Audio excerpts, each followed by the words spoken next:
Hello subscribers, once again I am out in the woods at the house, at the woods house, the house in the woods, and I just got, earlier last week before, it's the weekend, I don't know, so whatever, about 5-6 days ago, I picked up my first rifle. I'm a rifle owner now, and it's the KelTec SU-22 CA with a solid stock. Whoa, bumped the zoom button there, sorry about that. So 6 round capacity. The gun only weighs 4 pounds. It's got a threaded barrel, and it's got some iron sights on it, which I'm looking to upgrade. Rear sight is not so bad, but I do want to upgrade the pin here. You may know Nothing Fancy has previously reviewed this, and he gave it high marks. And really, it came down to me. For me, what it was just the price. I really can't bring myself to spend. I would have liked to get the Smith & Wesson M&P 1522. It's a bit more money, about $150 more than what I paid for this, and I just can't justify doing it. I have so many hobbies and other things going on in my life. For me, I need to find something cheap. So this is cool, and it's quite accurate. Supposedly this one is just a hair more accurate than the Smith & Wesson, so I'm really jazzed. So what I'm going to be doing today is we're going to be shooting all the way out to that stump. I should be breaking some bottles on that stump out there.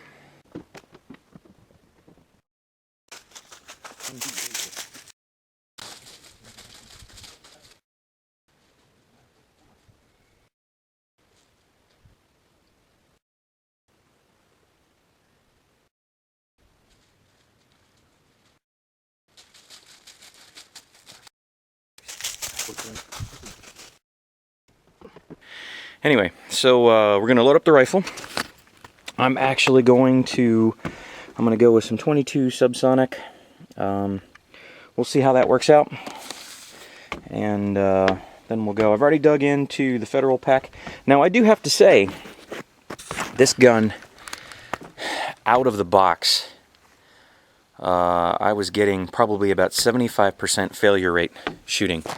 I was really frustrated. I was getting, the ammo that I was using before was Remington, I don't know, it was a gold pack, a bulk pack, it was gold something.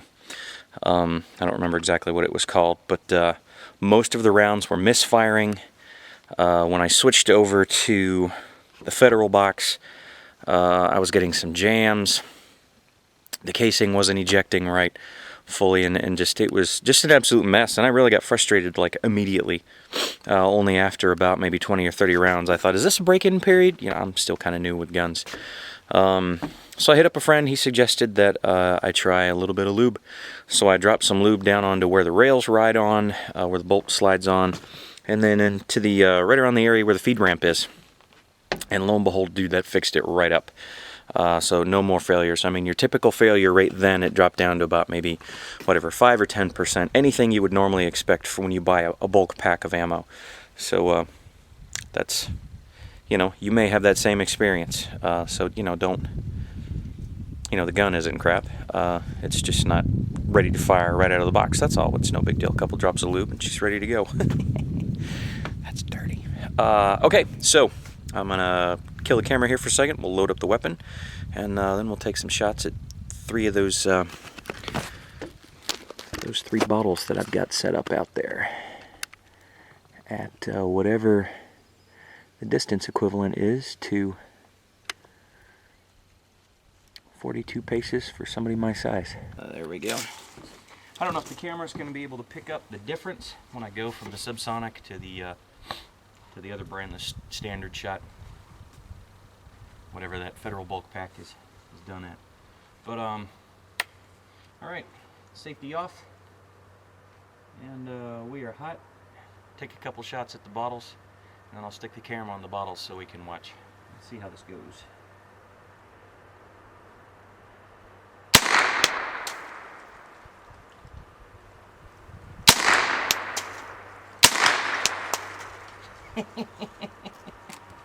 That bottle is kaput.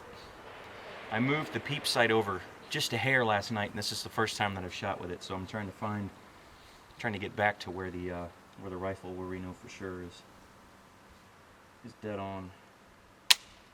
Nope. Misfire. Safety on. What do we got? We got a failure to feed. So we'll just kick that round out. That one failed to feed as well. Safety's on.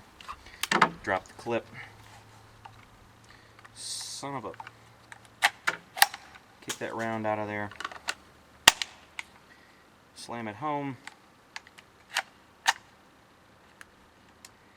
These rounds are not doing too well.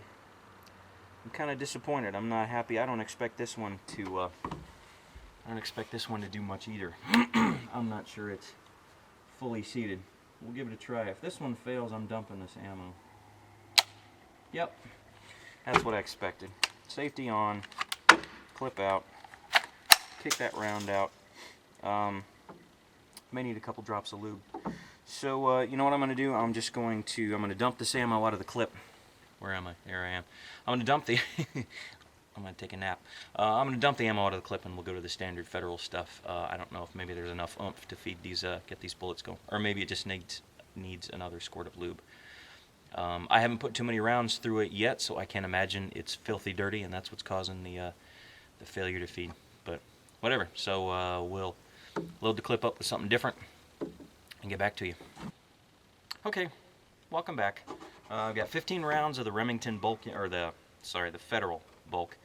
So we'll see. I haven't touched the gun. I didn't lube it or anything. I dropped the clip, dumped all the ammo out, loaded the different ammo in, and we'll see how we do now.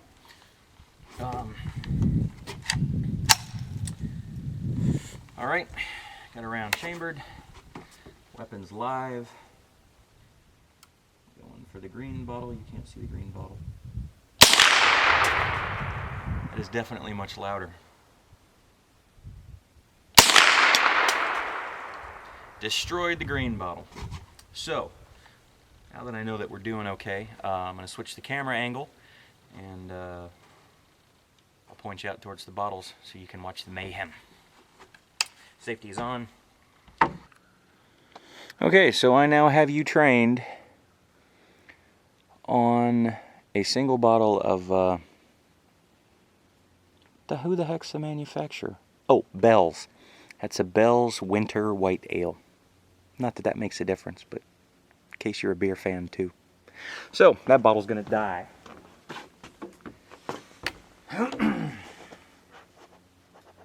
KelTec SU-22, 42 paces away. Remington bulk ammo. And,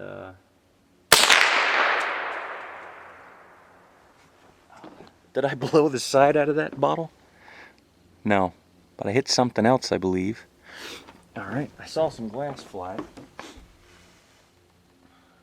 try this again.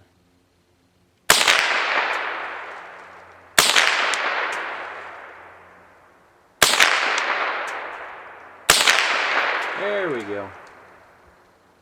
And just for giggles, I'm going to shoot the boards off the log.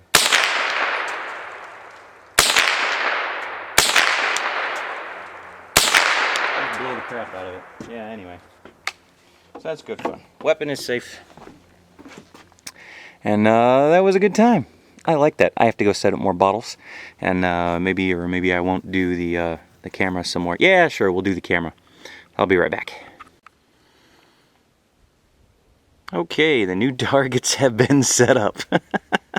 Got a Heavy Seas Black Cannon, 3 Bell's Winter Whites, and 1 Foster's Canadian for beer. I say it's Canadian because it's brewed in Canada and imported into the U.S. That is technically how they can call it an import. It's not an Aussie beer.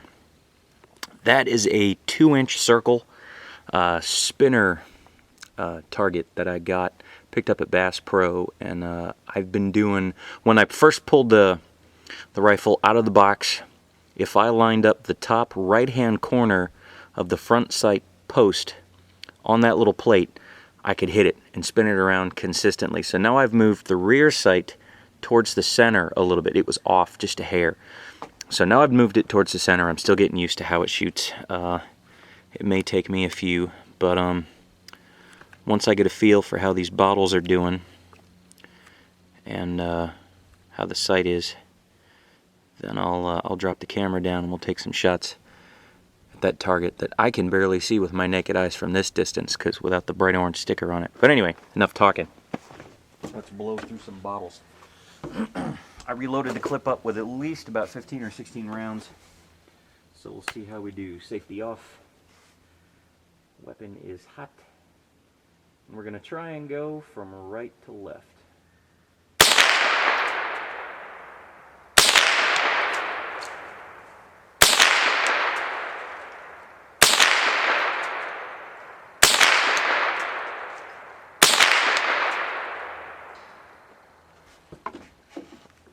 Safety on. I can't see with my naked eyes. I'm going to use the camera to cheat. Oh, okay. I've still got the one on the far right. The one in the center, I could still blow out some more. Cool. Neat. Let's do this again. The colors on that heavy seas is blending in really well with the woods.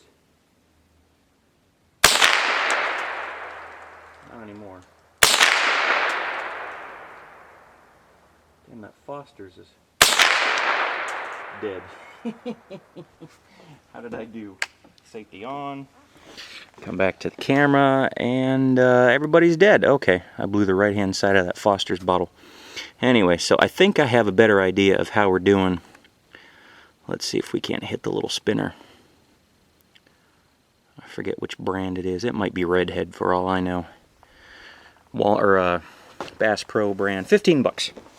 2-inch spinner plate. I dig it because you get that immediate feedback, and you can continue to hit it. You know, you dig me, dog? So where am I going? I'm going right there.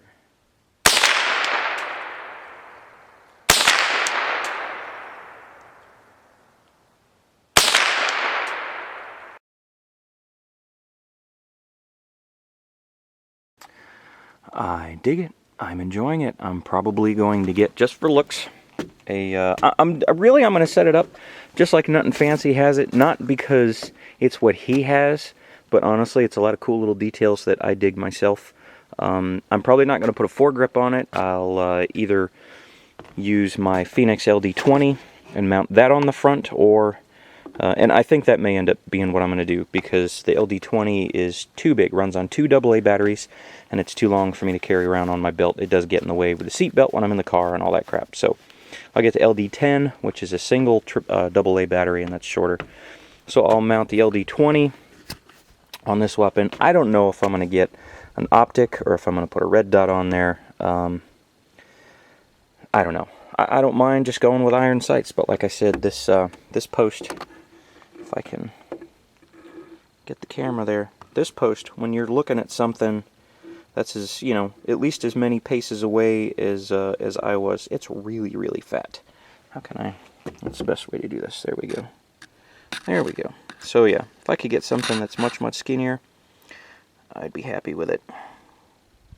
Cool. I love this camera too, by the way. Canon FS100. Kicking butt and taking names.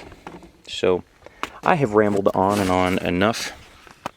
That's it. I just wanted to shoot the gun and run the camera at the same time and have a good time. Maybe give you a little bit of feedback on my experience. Some data points, as Fancy would call them. Whatever. I don't care. Data point or not. Whatever. It's just information. Soak it up into your head. Recycle it. Someone else who may need it. But anyway, so that's that. Good times. Bottles are dead. Weapon was shot. And I had a good time. So, I don't know what I'm going to do for the rest of the day. That doesn't matter. You don't care. I'm signing off, and I will see you next time on the web. Bye.